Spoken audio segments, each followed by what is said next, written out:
I've talked previously about instant payments, real-time payments, faster payments, whichever country you're in the world. But the future is about speed and meeting that demand for instant gratification in the payment cycle.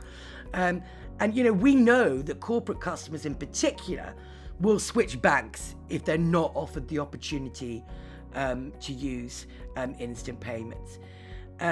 But then we deal with this idea, and I mentioned it previously, faster payments, faster fraud.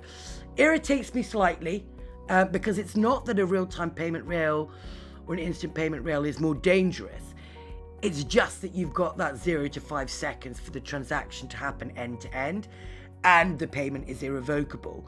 But if you've actually got clean data and you've actually in a good position throughout the whole transaction chain, so pre-transaction, mid-transaction and post-transaction, if your data is clean, if you put the sufficient fraud checks in, behavioral monitoring, transactional monitoring, sanction screening, then actually there shouldn't be an issue with faster payments, faster fraud. But certainly that safety issue is important. And that's the same with any kind of alternative payment method.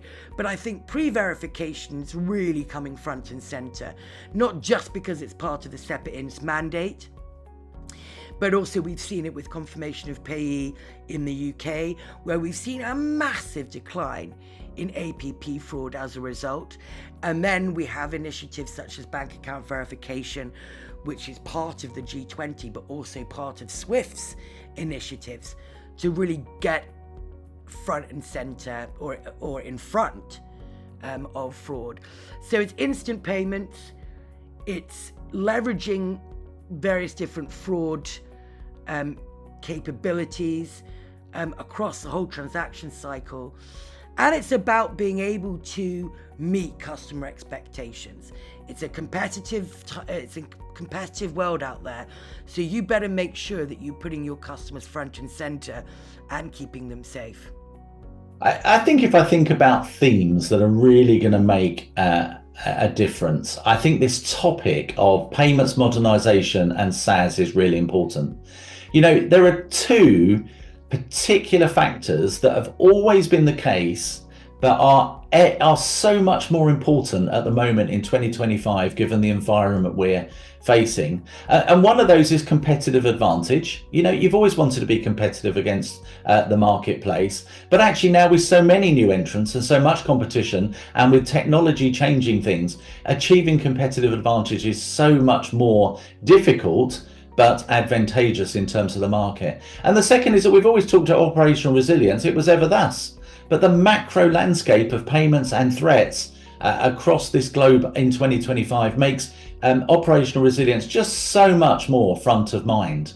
So I think if you have those two things that nobody would argue are not an important part of a firm's strategy, you factor in the opportunities by payments modernisation and SaaS. And I sort of explained a little bit of this on a previous podcast, but if you think about keeping those topics at front of mind, you can control and monitor the flow of information within your environment. You can have a single unified access interface that not only gives you enhanced functionality, but for the first time changes STP from straight to the printer to straight through processing. It finally becomes the proper version of the acronym. But also you're enabled to equip yourself for the future. Not only you used to only have to worry about your connection to a local clearing and maybe a bit of SWIFT and maybe an RTGS, but real-time payments, instant payments, open banking, APIs, it's a completely different world. And I've mentioned so many times on so many podcasts the need to thwart the fraudster.